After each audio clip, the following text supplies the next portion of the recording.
Hello, I'm Tara Brabazon. I'm the Dean of Graduate Research at Flinders University, and welcome to vlog 119, GLAMS. Yes, GLAMS. We're seriously getting into the acronyms at the moment: galleries, libraries, archives and museums. And as you can see, I am not in Adelaide.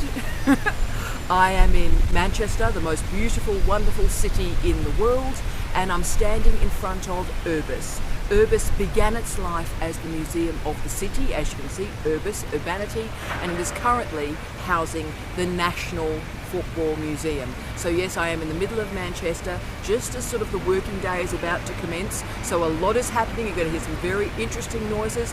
We had a fantastic building alarm about 90 seconds ago as someone was breaking into a house. So welcome back to Manchester, Tara.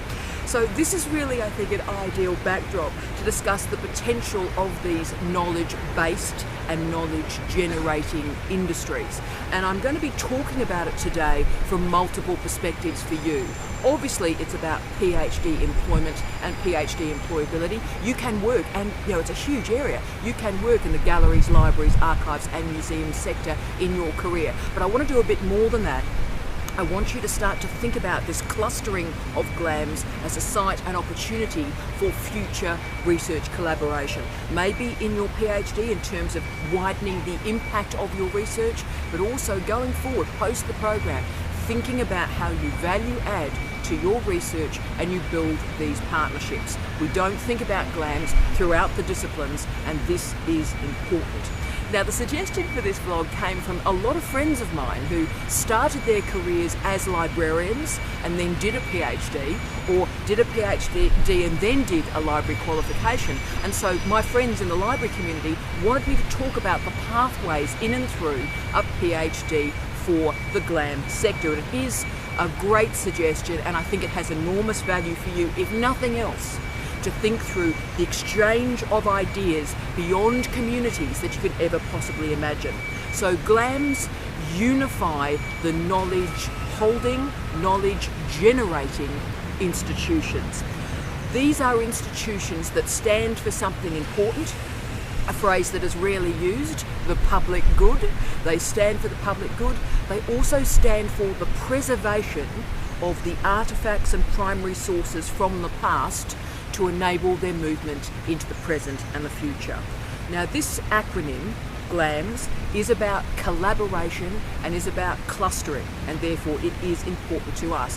It's new, it's innovative, it's particularly had a lot of resonance in the last 10 years. But can I say it also has a bit of historical interest, because of course the Library of Alexandria was also a museum. Boom.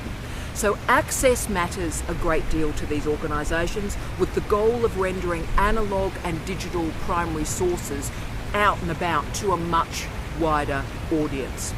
So the advantage of this GLAM collaboration or clustering is that it is economically efficient in a difficult time for publicly funded institutions.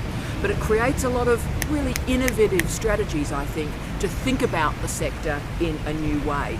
And also for you, the professional development opportunities that may be available to you in and through these organisations. You may train our colleagues in the GLAMS, or indeed they may train you. Now, GLAMS are one of the few innovations on planet Earth that commenced its life in Australia and Aotearoa, New Zealand. Yes, we created the GLAMS. Isn't that exciting? And we have gone on to create a lot of innovation in terms of policy and funding models in this area. But needless to say, once more, the Kiwis are way ahead of us.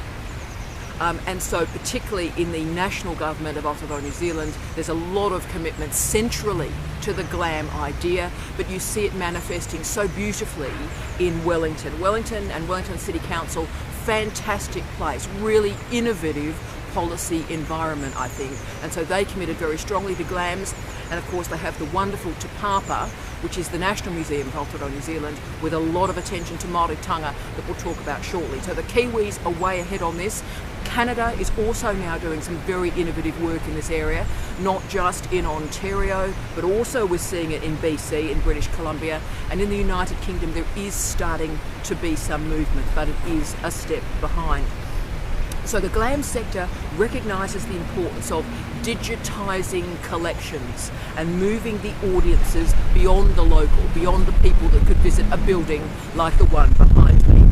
So the movement of the visitor experience beyond the walls is part of the GLAM project. The GLAM sector is also dealing with a new cultural intervention, if you will, the BYOD movement, the Bring Your Own Device movement. So how does the visitor experience transform if those visitors bring their device to an organisation, to an institution such as this, and want to interface with the collection in different ways? So the BYOD movement, I think, is incredibly important and so terribly interesting in terms of future research in this area. So what we're also seeing through the GLAMs is an increasing commitment to disempowered communities. So whether it is the gay and lesbian community, whether it is students, citizens with an impairment or a disability, citizens of colour, Indigenous communities, all different ages, children, of course lots of museums of childhood, and also thinking about ageing. So this is about community co-creation. That's the big new phrase, community co-creation. So for example, Urbis behind me has done some fantastic co-created and co-curated engagements and exhibitions with the gay and lesbian community in football, and also with footballers of colour. So this is a very important area, politically important, and it again demonstrates the outreach of the GLAMs beyond their building. So as I said, these are knowledge holding, but they're also knowledge generating organisations. We so often forget the research that is created in the GLAM sector. You know, in universities we say, oh yes, we're researchers, we create research. Well, you know what? A lot of fantastic researchers work in organisations, work in the GLAMs. It's also economically important, and I really did need to probably go economically to explain the value of this.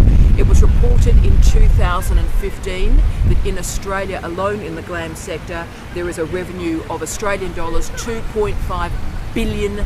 $2.5 billion in revenue in 2015. So this is also a major employer, and we see this clearly in Western Australia. The state government released $428 million for the building of a new museum. And the reason they did it, there were lots of reasons they did it, but the primary one was to develop tourism.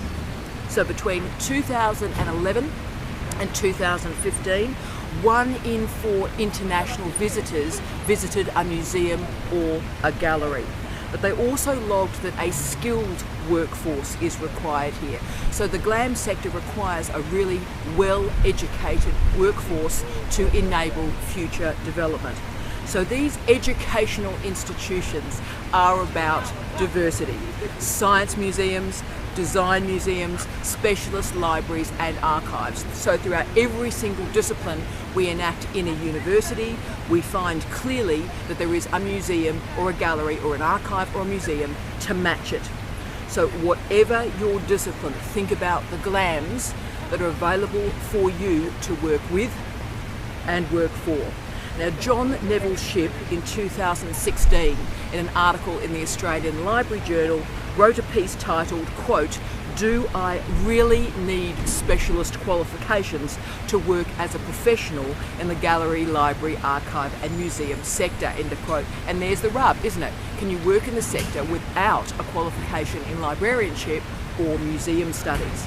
And he actually showed the answer to that question is yes, because the workforce must now be multi-skilled and capable of using hardware, software and interfaces that we haven't even thought through yet. So I love this. This is a multi-skilled workforce.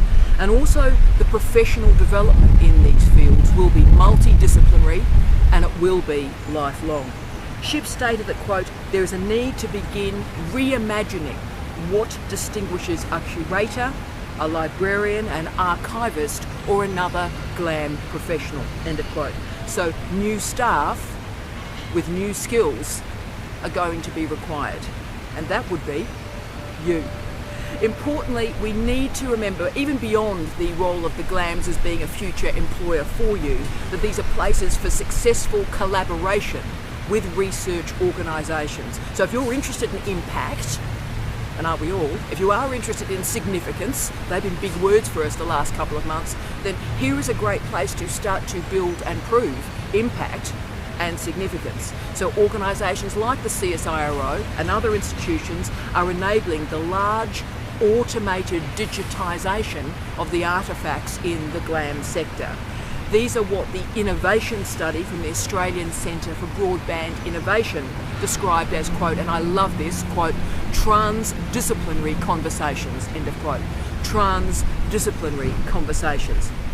So these transdisciplinary conversations are between academic researchers, IT researchers, media developers, and also content creators. So this is a big collaborative project here. The task, I think, will be to continue and indeed to build the relationship with an array of publics beyond a building such as the one behind me, and think about what the online GLAM sector is starting to look like. And really, I think the wonderful Urbis does capture the diversity of what a museum can be. Yes, it is the National Museum of Football, and that's incredibly fabulous and important, and I recommend that you visit it. It's wonderful.